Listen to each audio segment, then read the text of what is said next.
A lo largo de la historia, casi todas las civilizaciones han contado relatos sobre el fin del mundo.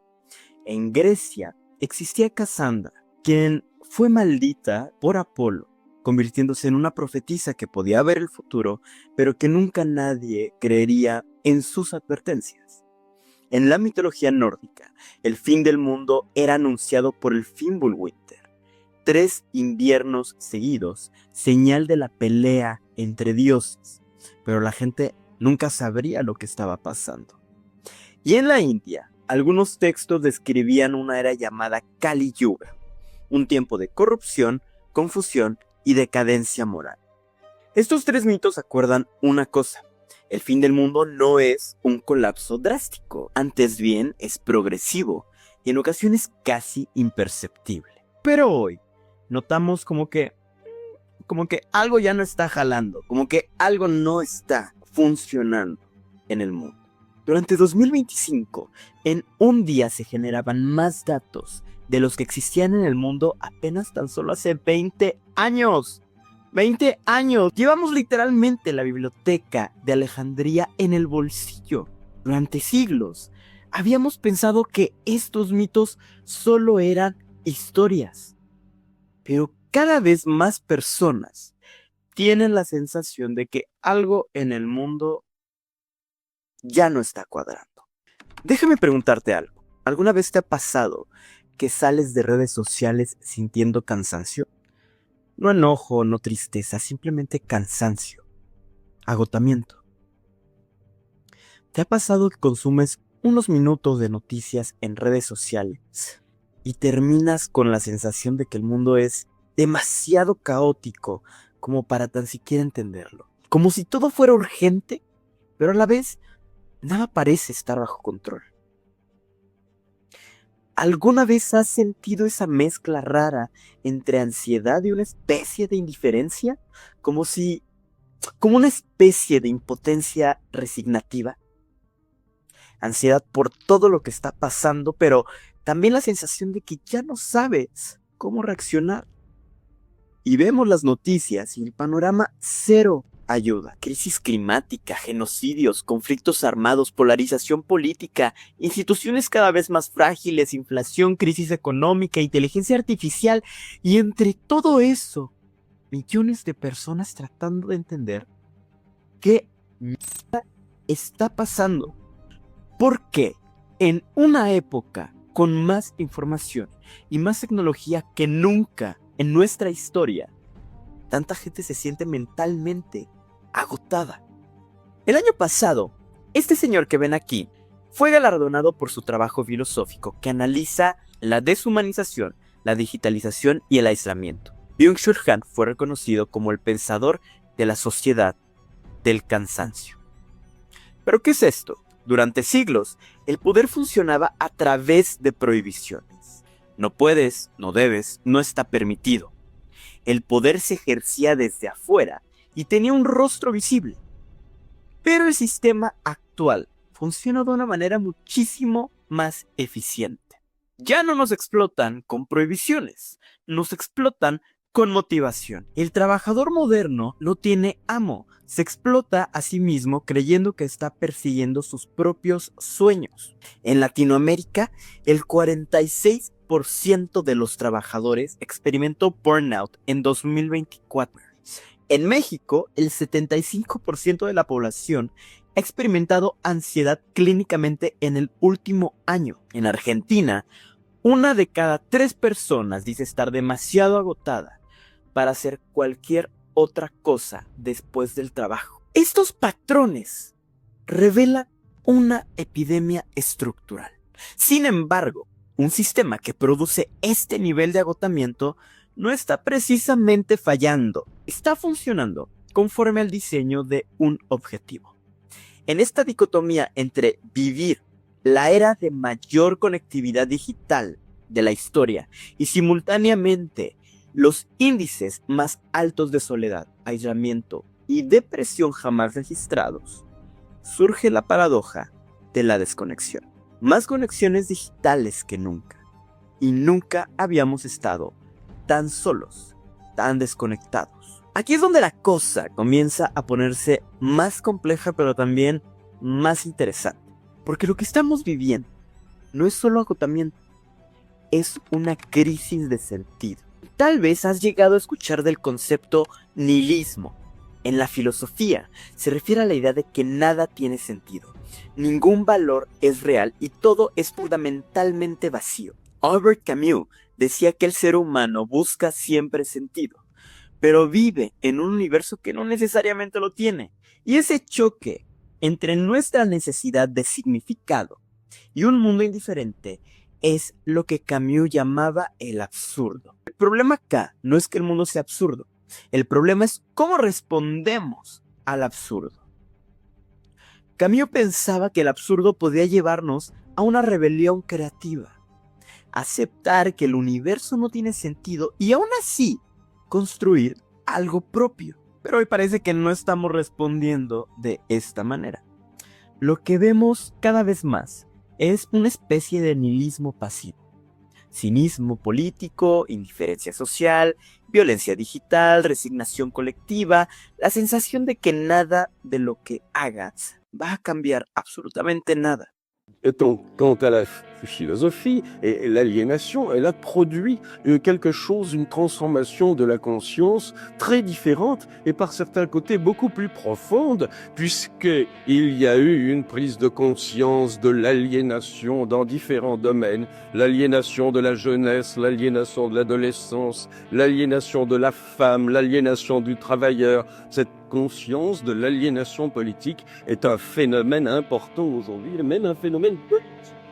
Mucha gente percibe que el sistema está roto, pero a la vez también siente que no puede hacer nada para cambiarlo. Para profundizar aún más en la complejidad del asunto, cuando las personas dejan de creer que sus acciones pueden cambiar algo, es decir, cuando la agencia se deteriora, las instituciones empiezan a colapsar.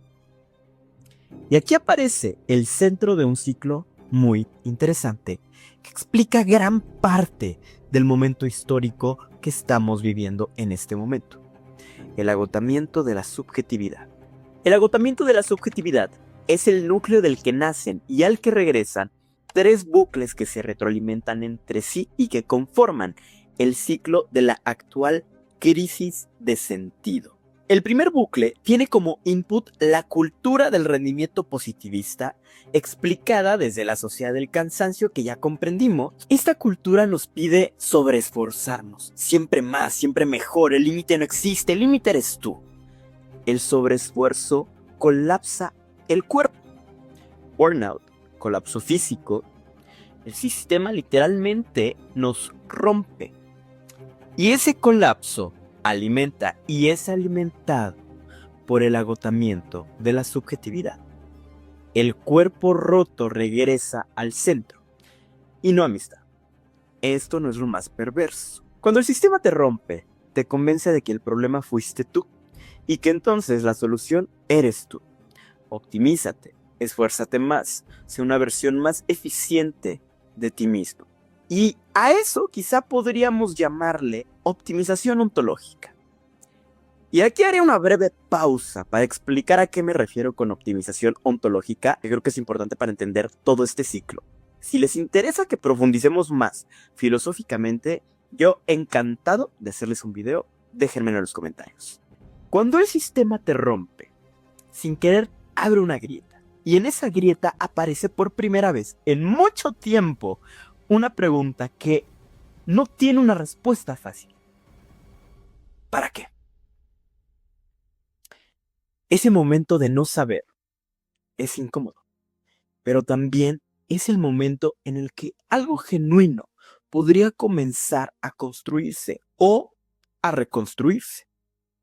El problema es que el sistema tiene una respuesta lista antes de que puedas habitar esta pregunta. Te dice, no, tranquilo.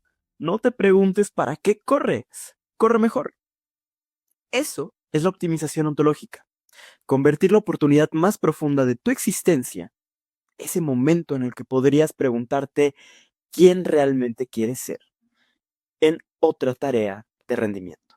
el vacío existencial transformado en un proyecto de mejora personal.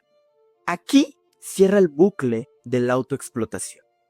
La optimización te devuelve al sobreesfuerzo.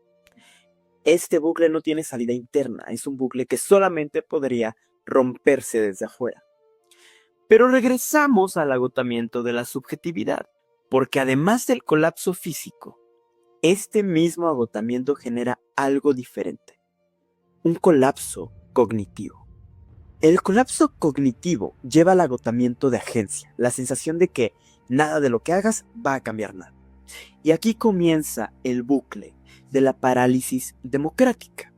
Ciudadanos con menos energía participan menos, votan menos, se organizan menos, se retiran de lo común. Las instituciones que pierden participación también pierden legitimidad. Se vuelven frágiles, incapaces de responder en tiempo real a los problemas públicos. Ese vacío que dejan las instituciones no se queda realmente vacío, lo ocupan intereses privados, liderazgos autoritarios y sobre todo una infraestructura digital extractiva que opera sin un marco regulatorio. Las instituciones fallan porque nadie tiene energía para sostenerlas, ni moralmente ni operativamente. Y ahora aparece el tercer bucle, el secuestro cognitivo.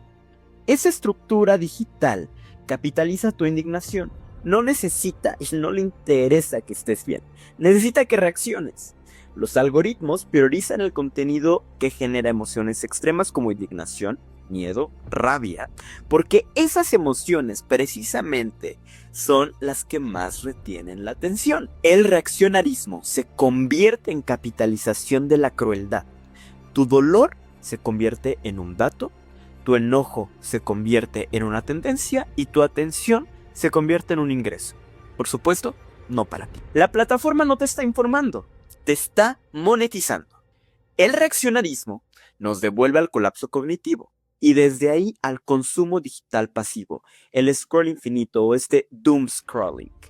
No estás descansando, tampoco te estás distrayendo, estás siendo cosechado. El consumo pasivo fortalece la estructura extractiva y la capitalización de la crueldad regresa directamente al agotamiento de la subjetividad. El bucle se cierra.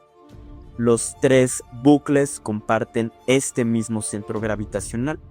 Por eso el sistema es tan difícil de romper, porque no es una triangulación de tres bucles, es un nudo. Tres ciclos anudados en el mismo punto. Y ese punto eres tú. Tu capacidad para sostener al mundo depende de tu capacidad de sostenerte a ti. Por eso la mejor eficientización para mantenerte bajo control es agotarte. Es un sistema que se produce a sí mismo. Y eso es exactamente lo que algunos expertos llamarían la policrisis. El Foro Económico Mundial ha usado este concepto para definir este fenómeno sistémico. El historiador Adam Tooze lo usa para describir momentos en los que múltiples crisis interactúan entre sí. No es una crisis climática, no es una crisis política, no es una crisis social, no es una crisis económica. Es todas esas crisis ocurriendo al mismo tiempo y amplificándose entre sí. El análisis sistémico identifica 5 capas de la policrisis que se contienen de manera mutua.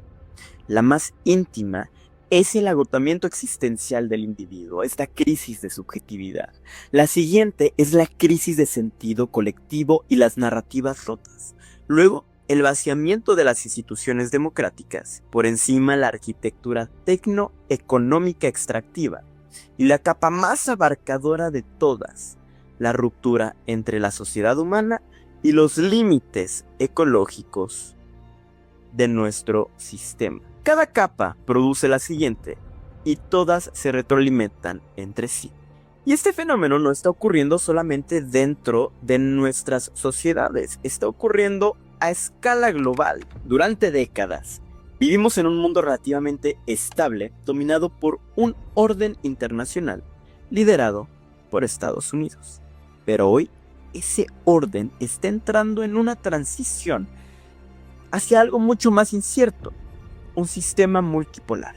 Estamos atravesando el caos de ese tránsito y los datos confirman esa fragilidad institucional a escala global.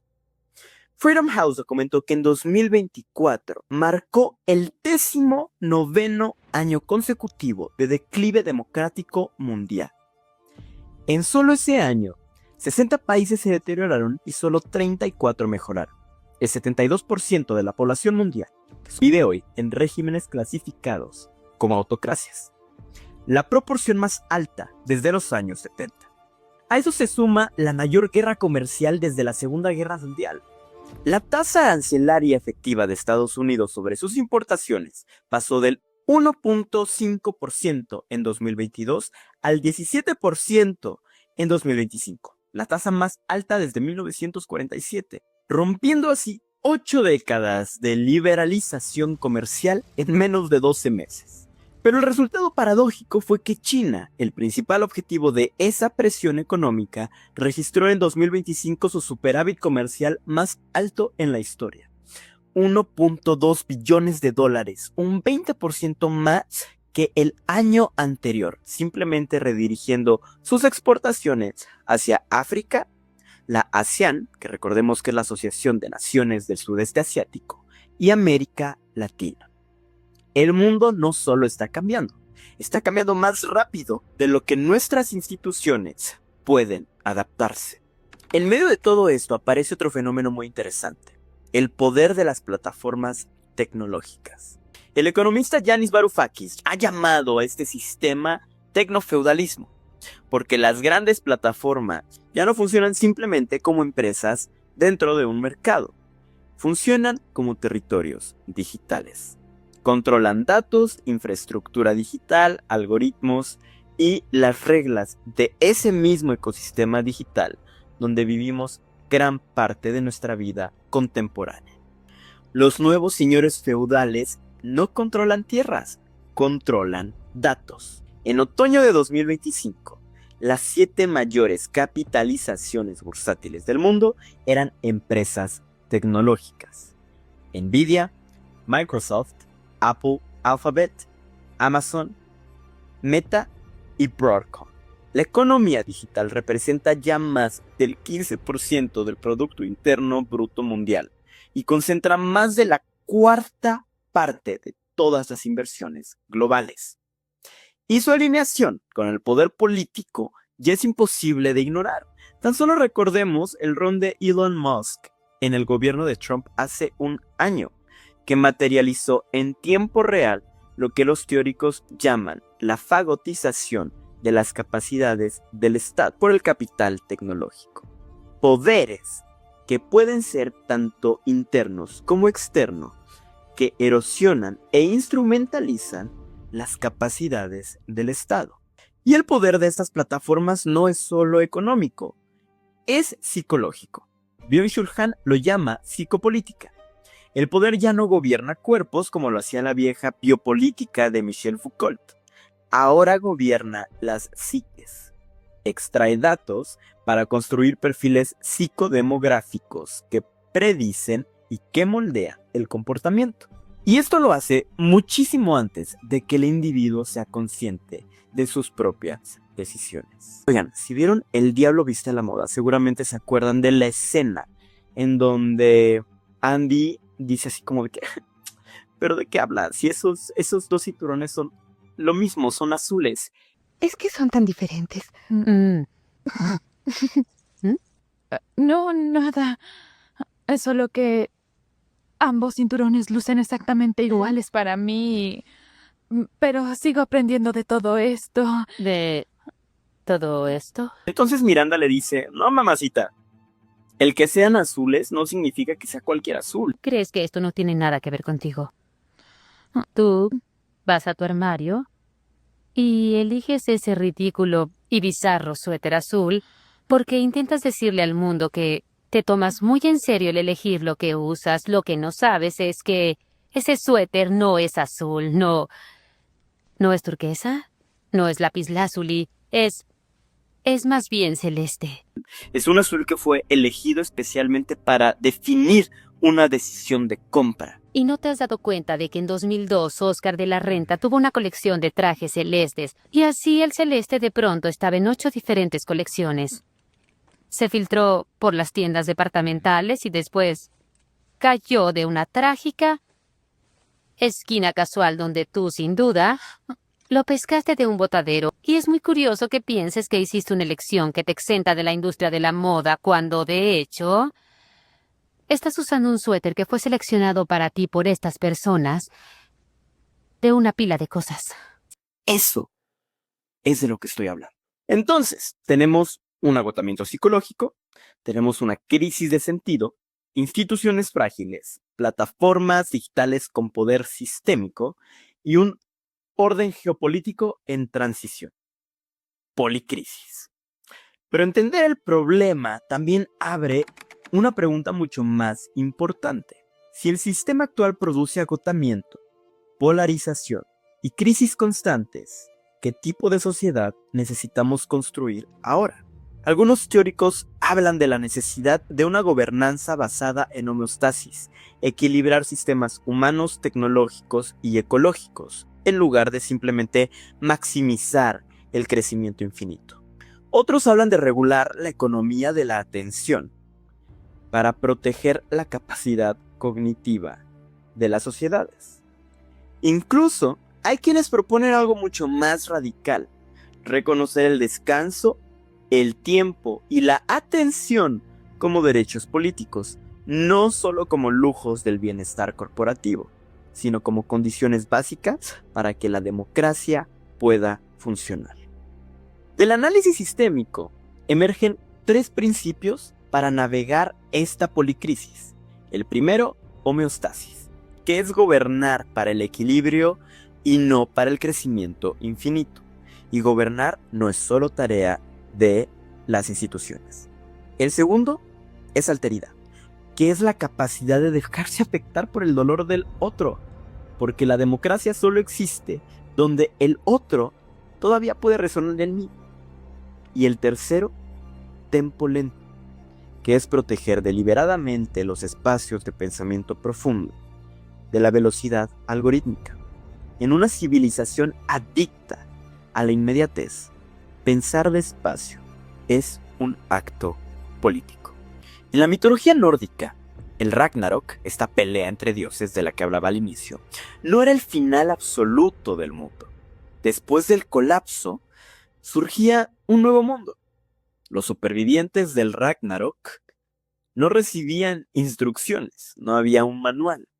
Tenían que construir algo desde cero con los fragmentos de lo que había quedado. Creo que aquí no estamos hablando de que el mundo esté terminando. Estamos hablando de que el problema es que no sabemos todavía qué mundo viene después. Lo que sí sabemos, lo que este análisis deja claro, es que ese mundo no va a construirse solo y que la condición de posibilidad para construirlo no es la tecnología correcta ni la institución perfecta. Es recuperar primero la capacidad de pensar juntos, de escuchar al otro, de creer que lo que hacemos importa.